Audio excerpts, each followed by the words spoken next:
Have you ever lived your life exactly the way you were told you should, only to have your life end up in disappointment after disappointment, frustration upon frustration, to the point of exhaustion, feeling like a failure and becoming a version of yourself you barely recognize? If that's you, stay with me, because this message might just be the permission your soul has been praying for. It might just be the remedy to your soul's malady. Hello there, I'm Fatima, and I help women who have spent their whole lives being the good one, the responsible one, the strong one, who abandons herself through compromise and self-sacrifice for others while feeling forgotten, feeling like she's disappearing. I help you step into the confidence you were never permitted to have. And I want to speak to you and empower you with confidence to stop all that.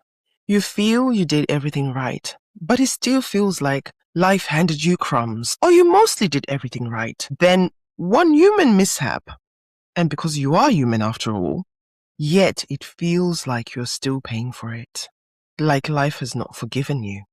And you're wondering when is my turn? If I ask you about your story, you likely tell me that you lived by the book. And what's that book? The book of meeting cultural expectations, the book of honoring family standards, the book of observing religious rules, the book of making sure you conform to the identity you were assigned or the identity assigned to you. You played small to stay safe and lovable. You stayed quiet or were neutral to avoid disappointing people. You carried burdens that were never yours. You lived in ways that made everyone else comfortable, but feeling overwhelmed inside and slowly disappearing. And they told you, if you behave, if you're good, if you're obedient, if you're meek, life will reward you. Things will be fair. It kind of created this dichotomy of, if I live that way, then things will be fair. But what did you get? Heartbreak, uncertainty, unmet promises, manipulation and deception, misfortune, career setbacks, a great deal of loneliness, unfair treatment, you name it. Drop more in the comments, anything I haven't named, so we all learn. You identify with a life of constantly striving to earn love, while you gave yours freely. No questions, no conditions, just a big heart that loves and trusts and believes naively.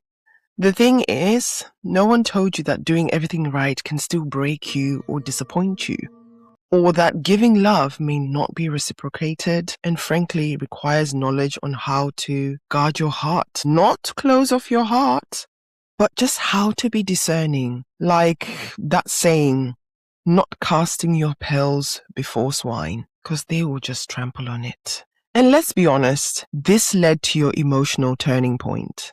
Not by choice, but through events. You began to question yourself. And you wondered, is it me? What am I not doing right?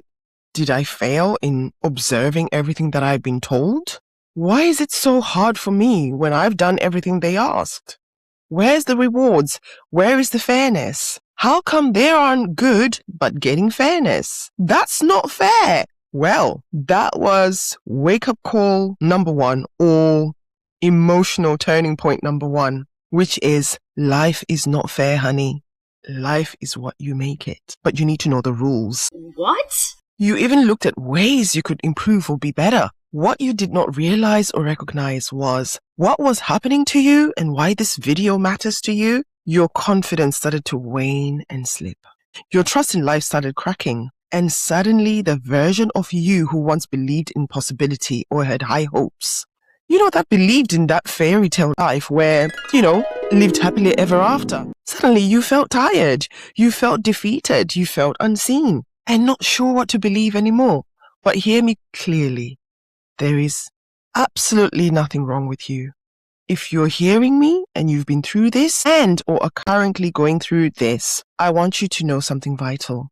You simply outgrew or are outgrowing a narrative that kept you stuck. It is time for liberation. As the saying goes, the bird cage is open, so fly. You were not made to simply obey. No human being is a robot. You were born to know, to feel, and to live in the fullness of your being and to experience wholeness. In fact, I like the word know your sovereignty. Now, this is where I need you to start reframing your story.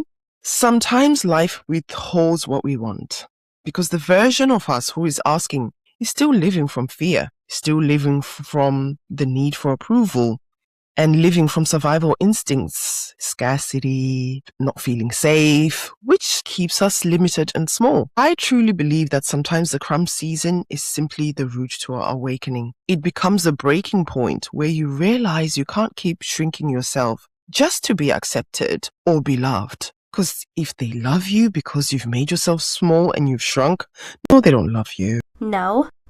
Come on, why have crumbs when you can have the whole loaf? Think about it. Why ask for crumbs when you can just get the whole loaf?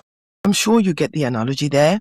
Your soul, your spirit knows you were made for more. And it's calling you back, reminding you that everything you seek is already within you. Trust your inner witness. Trust your inner guidance. That questioning, that curiosity, that seeing that it doesn't add up. It's time to reclaim your power. It's your golden compass, or should we call it your North Star? It's God showing you God created you for more. I want to leave you with these 5 powerful recommendations, as I usually do in my videos. And I want you to consider, I want you to reflect, and ideally start doing them today.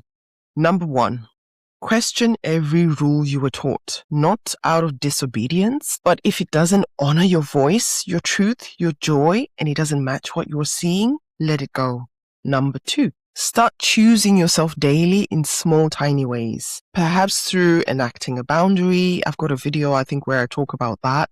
A no, through a moment of rest, a decision, or through a moment where you make a decision that honors you. Number 3, begin rewriting the story of who you are from alignment, discernment, and not outward approval.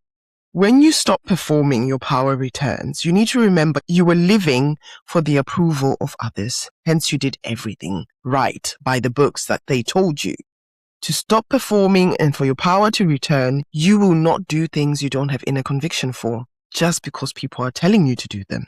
Or something in you questions. You're like, no, not acting on that. And number four, surround yourself with voices that remind you of who you are, not who you're conditioned to be. So this is where people recognize and nurture your potential. They honor your light through encouragement and they respect you. And then number 5, let yourself explore, be curious, and take up space again within your core values and principles, of course. Your life is not a sentence or a cage. There are many open doors. Each trial we face becomes a lesson, shaping our perspectives and deepening our understanding of ourselves and the world around us. Look, even refugees seek freedom.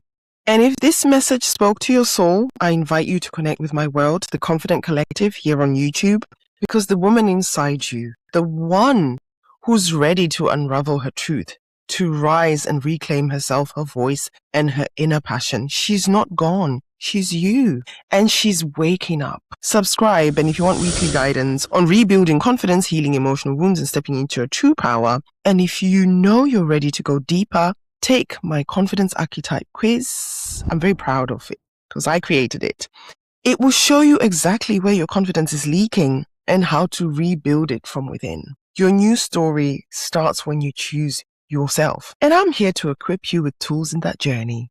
I also invite you to download free resources linked in the description below. And remember, subscribe, like, and share. Let's become YouTube friends. Take care and bye for now. Peace.